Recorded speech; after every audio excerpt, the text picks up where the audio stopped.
Mr. President, Americans are aware that many of the products we buy and sell in this country are manufactured in China.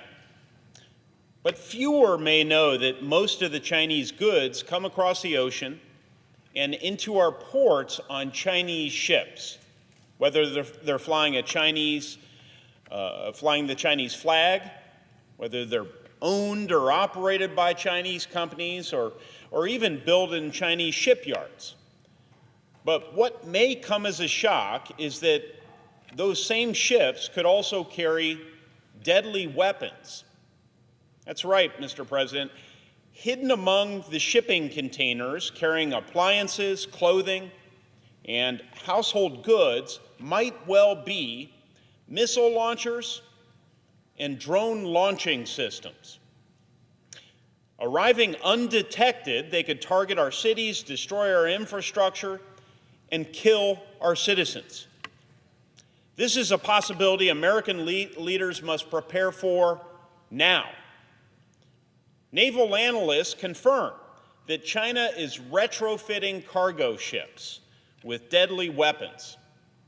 Long-range strike and surface-to-air missiles, drone launching systems, and radar and tracking systems. A large percentage of these vessels coming in and out of our ports are owned and operated by firms with direct ties to the Chinese Communist Party. What if one of these ships arrived in one of America's largest ports? Now, the best case scenario is our intelligence community would detect the weapons, enabling the Coast Guard to intercept and seize the Chinese ship. That's the best case scenario. But there's a far more alarming possibility, Mr. President. An armed Chinese cargo carrier slips in undetected, and it launches devastating attacks on the port, destroying vital infrastructure and killing hundreds and possibly many, many more. The Port of Houston is, for example, one of the largest by tonnage in our country. It's home to the world's largest petrochemical complexes and a quarter of America's oil refining capacity. The explosions caused by a Chinese attack on the port would send clouds of carcinogens into the air and over nearby communities. Meanwhile, America's energy supply would be devastated, causing painful shortages and draining the economy of millions of dollars a day. A similar disaster could play out at any of our other major ports. Los Angeles, for example, our hub for trans-Pacific trade, or Hampton Roads, Virginia, the East Coast's deepest harbor and home to the world's largest naval base. Now, neither of these situations are inevitable. If we cut our reliance on Chinese vessels and we decide to make American ships again. You see, the United States was once home to the world's largest commercial fleet, numbering 4,000 ships.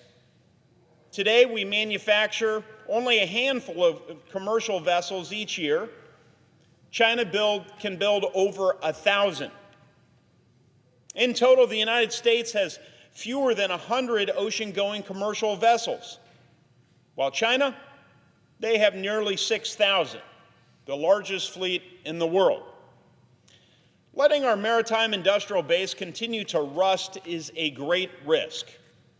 It doesn't just give China control over global supply chains and levers to constrain America's policy options.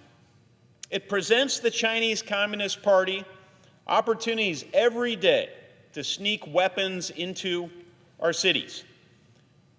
We have a choice, Mr. President. We can do nothing and invite a potential economic and national security disaster.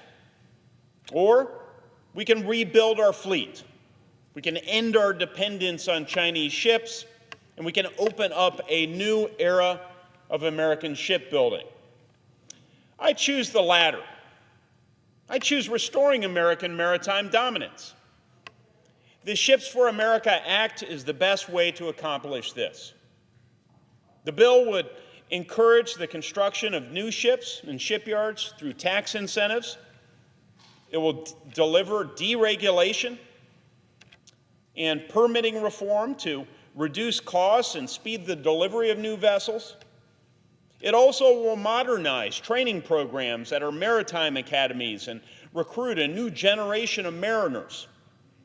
And the Ships Act will establish a maritime security trust fund to finance these programs, plus an expansion of the U.S.-flagged international fleet to 250 ships by the mid-2030s. Now, we have a strong champion in President Trump, whose maritime action plan is consistent with this bill. China's retrofitting its commercial ships into covert warships. The evidence is clear. So too is the risk of allowing these vessels to dominate global trade and fill our ports because we have no ships of our own. But we have a plan to protect our ports and people, to build and launch a new fleet manned by American mariners, flying the stars and stripes. And Congress should pass the Ships Act without delay. Thank you, Mr. President, and I yield the floor.